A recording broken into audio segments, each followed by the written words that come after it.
The first sound wasn't a siren. It was a tiny click cloth on asphalt when a frayed patch slipped off an old man's sleeve and hit the wet street. 2 county cruisers idled by the curb light bars, washing red-blue over puddles left by a morning shower. A deputy had the old man's wrists pinned behind his back next to a dented grocery cart. People slowed phones up shopping bags hanging. Somebody said, "Shoplifter." Somebody else muttered about time. The air smelled like hot tar and rain. "Name's Jack Hensley. I did 30 years in uniform before my knees declared independence. I was carrying a gallon of milk and a roll of duct tape out of the Save-More when I heard the cuffs snap."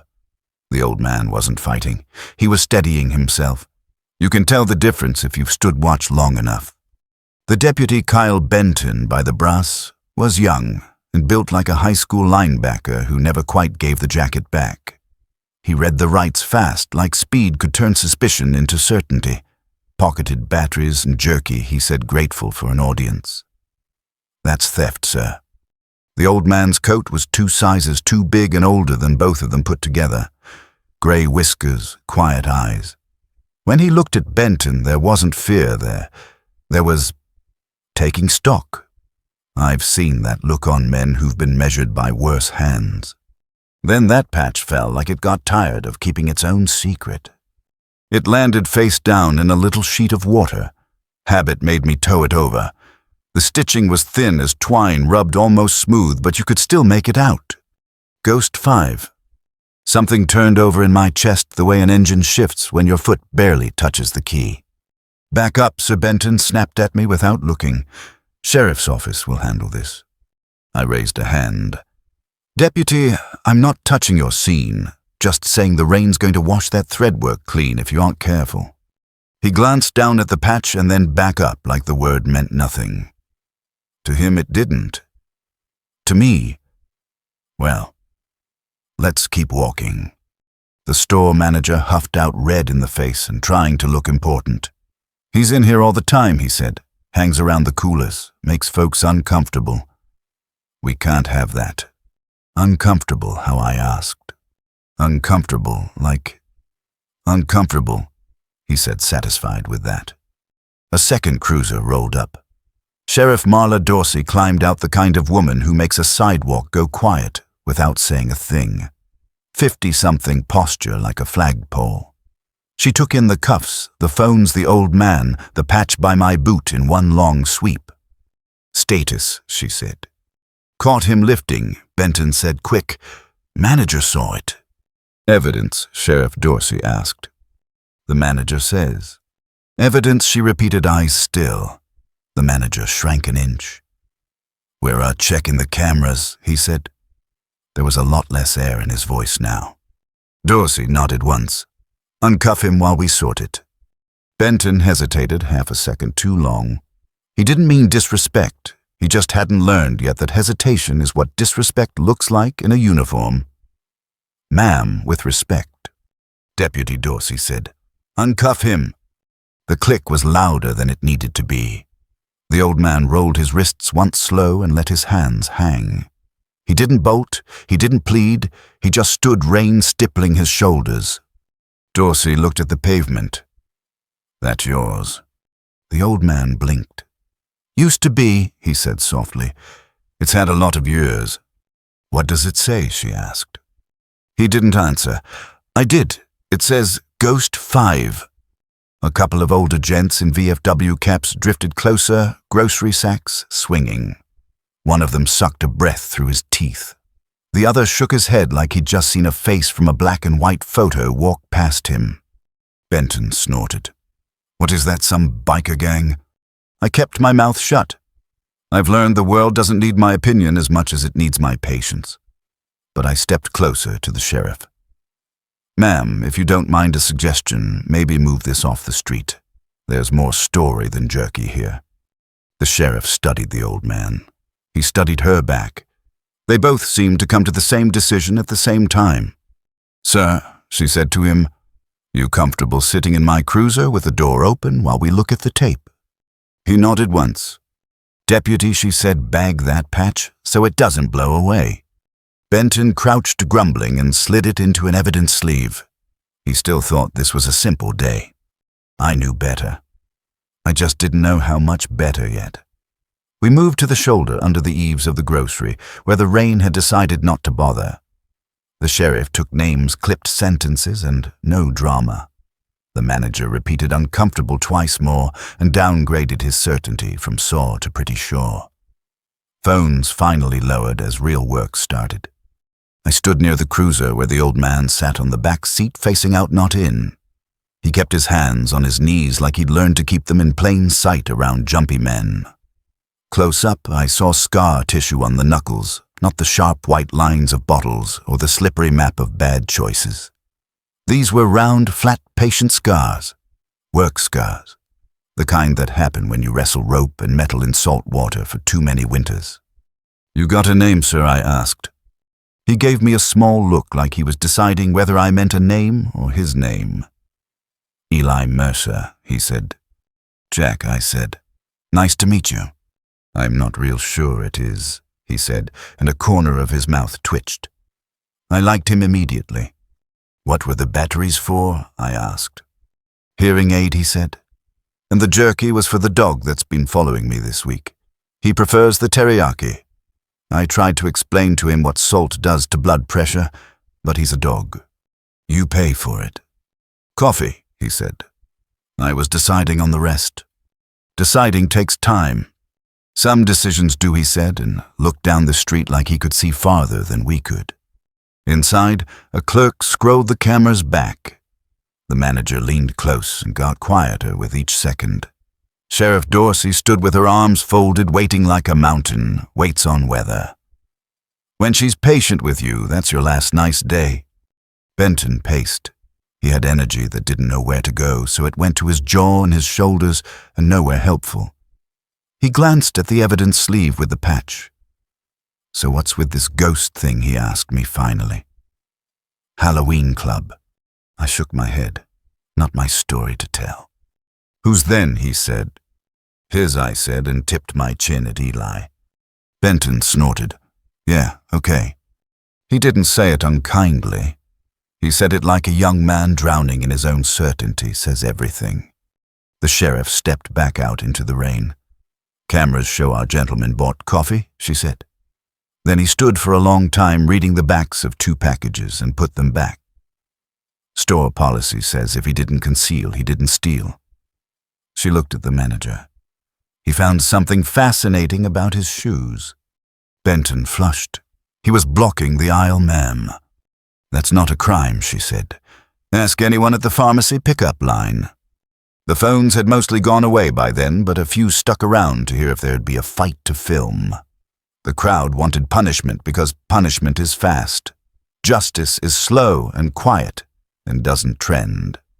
Deputy Sheriff Dorsey said, "Walk with me." They stepped aside, voices low. I watched Eli. He sat with his hands loosely folded, eyes straight ahead, breath easy. Calm is a funny thing. Most people borrow it to look strong. A few wear it because they've earned it. He had the second kind. A pickup pulled up hard, and a man about my age climbed out quick. Navy windbreaker, steady walk. I knew before he opened his mouth what he was. Retired officer. They have a way of taking up space without asking. He looked at Eli, then at the patch in the sleeve, then back at Eli. "Sir," he said, and stood like he wanted to salute, but wasn't sure it would be welcome. "My name's Hugh Talbot, Captain, retired. I might be mistaken, but that patch. Could I?" Eli shook his head gently. "Not here, Captain." Talbot swallowed. "Of course." His eyes went damp. "Of course." The sheriff came back, decision made. "Mr. Mercer," she said, "you're free to go. If you'd like to come by the office, we can help with those batteries." "I've got enough help standing here," he said, and nodded toward me and the captain. Then he looked at Benton. "Son," he said evenly, "I've been called worse by better. Let's leave it there." Benton's mouth worked. Something like shame rose and fought with pride. Pride lost by a nose. "Yes, sir," he said. It surprised him to call Eli that. It surprised him more that it felt right. "Sheriff," I said, "with permission, I'll buy the batteries." "Won't stop you," she said. I went back inside. When I returned with 2 packs and 1 apology cookie from the bakery lady who'd watched everything, Eli was standing up. The captain had his hands behind his back, the way men do when emotion wants to run, and discipline tells it to walk. "Thank you," Eli said when I handed him the bags. He turned to go. Sir Captain Talbot blurted the dam snapping. "Just, sir, for what it's worth, I had a mentor back in '79 who told us about a team we weren't supposed to know. 5 men. 1 didn't come home officially." His voice dropped. "He said if you ever met Ghost 5, you'd know because you wouldn't hear him coming. You'd hear everyone else shutting up." Eli's eyes softened. He didn't nod. He didn't deny. He just looked past us down the block. And then, the thing that happens only in small towns happened. Word outran sound. By the time we reached the corner, there were 3 more VFW caps, a church deacon I recognized from the 4th of July committee, and 2 teenage boys who had sprinted from somewhere to arrive breathless at history. Sheriff Dorsey watched it build with a professional dread and a human tenderness. Benton looked the way a man looks when he just realized the story is bigger than he'd trained for. "Mr. Mercer," Sheriff Dorsey said carefully, "would you allow me to get you off this street and into somewhere dry? My office is a few blocks. The coffee's hot." Eli studied her a second. "Only if the door stays open," he said. She smiled. "That's fair." The sheriff's office smelled like brewed coffee and old dust in good order. She didn't take Eli into an interview room. She took him to the conference room with the memorial wall and the framed photo of the last sheriff who'd worn a Stetson like it meant something. She set the patch on the table like you set a family Bible. "Mr. Mercer," she said, hands open, "you don't owe anyone here a story. But I've got citizens in the doorway waiting on one. If there's a safer version we can tell, I'll be the first to stand up and tell it." Eli looked at her. Then he looked at the patch. His fingers hovered over it but didn't touch. "That thread's older than most of the men who pointed guns at us," he said almost to himself. Captain Talbot stood in the doorway, hat in his hands. Benton hung back thinner than he'd been an hour ago. I took a chair against the wall because some rooms teach you to be small. Eli exhaled. It sounded like the last inch of a tide going out. "I was a swimmer," he said. "Back when they called us UDT. We were told a lot and told nothing. We learned to live in the space between. Some of us got sent where winter never ended. We wore numbers more than names. 5 of us went. 4 didn't come back. That's all the world needs." Nobody moved. The clock on the wall ticked like a respectful mourner. Sir Captain Talbot said softly, "With your permission, I'd like to make a couple of calls to some old men who will want to shake your hand while we're all still walking around." "Make them," Eli said, "but make them short." Sheriff Dorsey cleared her throat. "Deputy," she said without turning, "go ask Pastor Jim if we can use the courthouse lawn for an hour around 5. Tell him it's important, and tell the high school band director I just drafted him for America the Beautiful."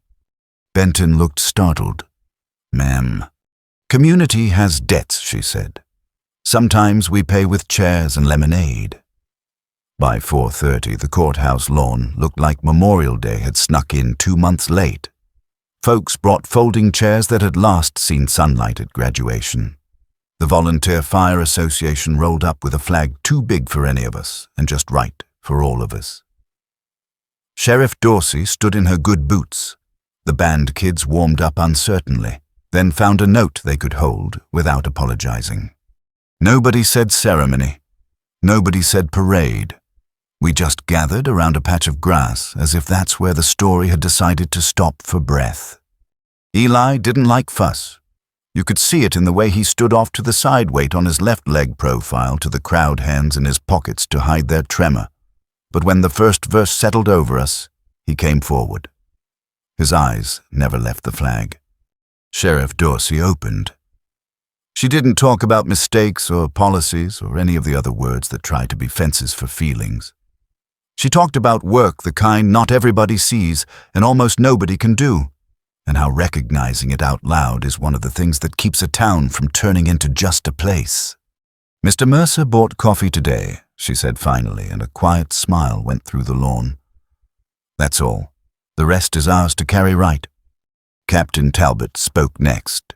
He didn't say Black Ops or behind the curtain or any other phrase reporters chew to gristle. He told a small story about a kid from somewhere flat who learned to swim along a California pier until the cold felt like a friend, and then learned to swim where the cold had no friends at all. He spoke about teams and the kind of math where 5 is more than 5 and 1 is never only 1. When he stepped back, there wasn't much air left in the world. "Mr. Mercer," Sheriff Dorsey said. Eli took one step like shallow water onto deeper.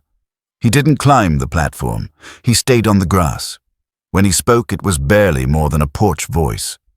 "I had a hamburger last week," he said. "It was too salty and it was perfect.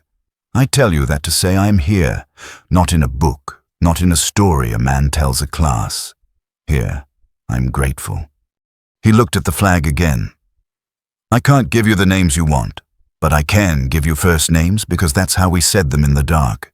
Tommy, Ray, Luke, Dan. If you're praying, people say those first names when you say thank you for your supper. That'll be enough." He paused.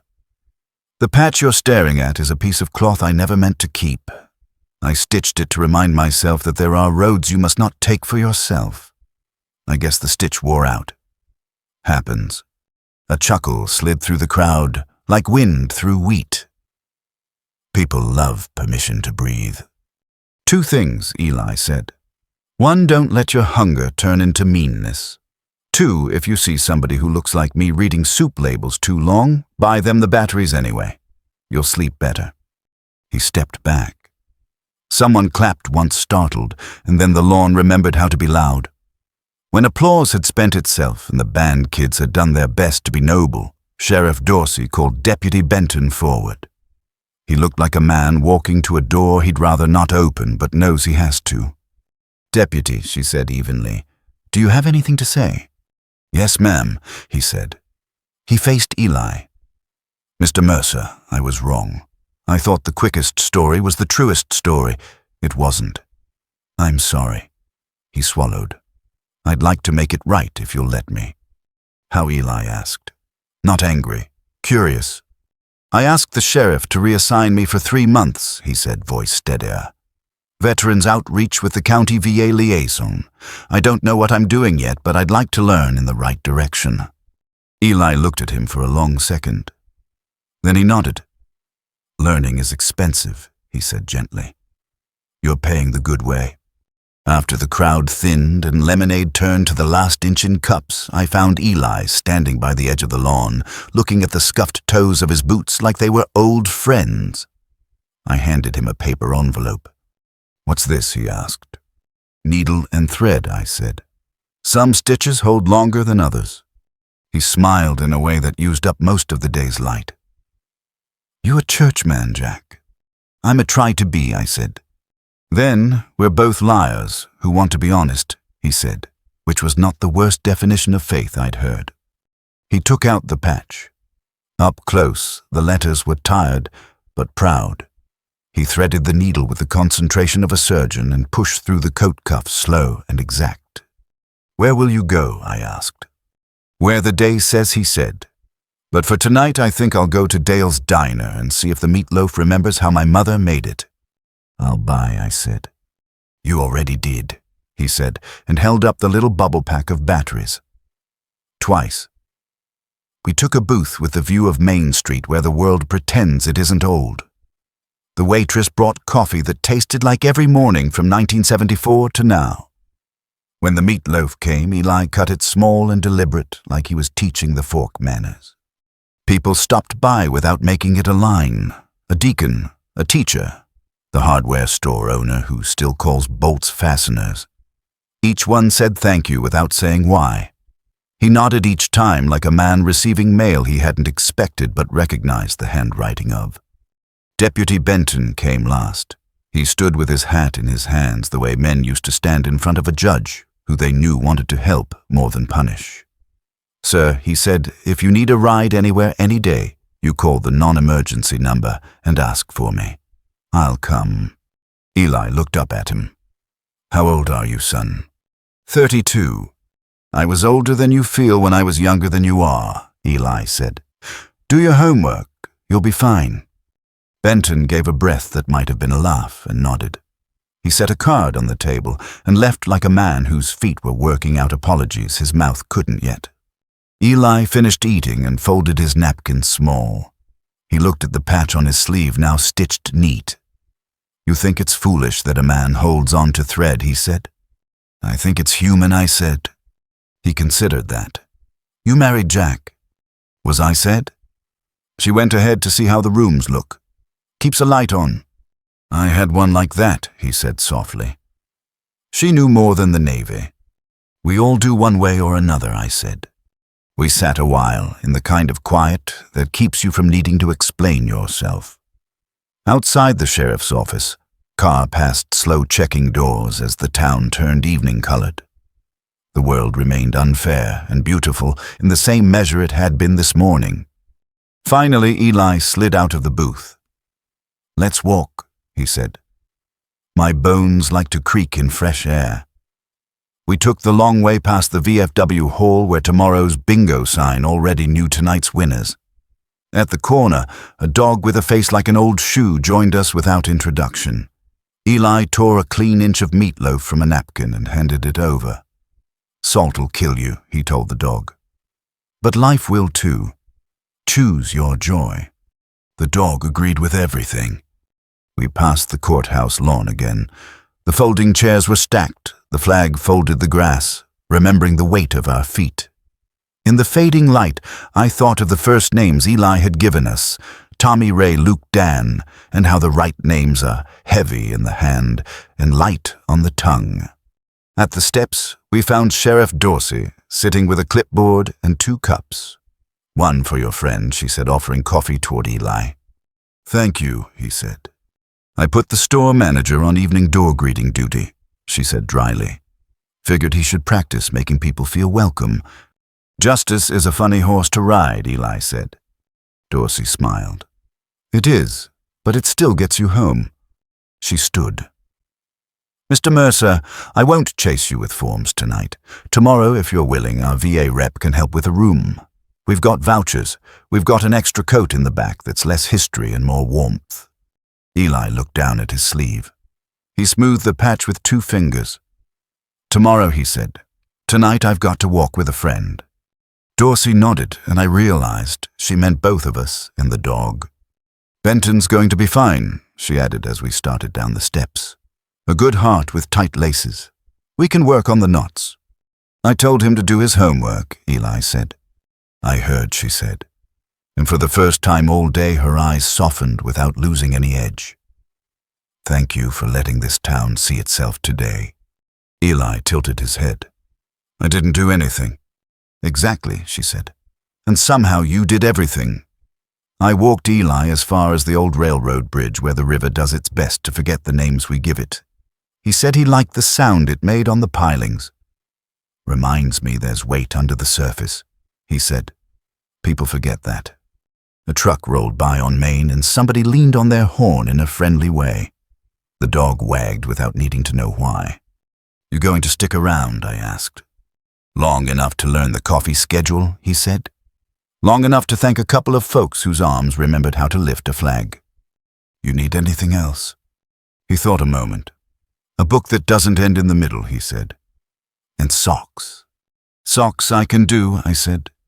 He looked at me for a quiet beat. "Jack, you ever notice how people stand different when they're about to be cruel?" "Yes," I said.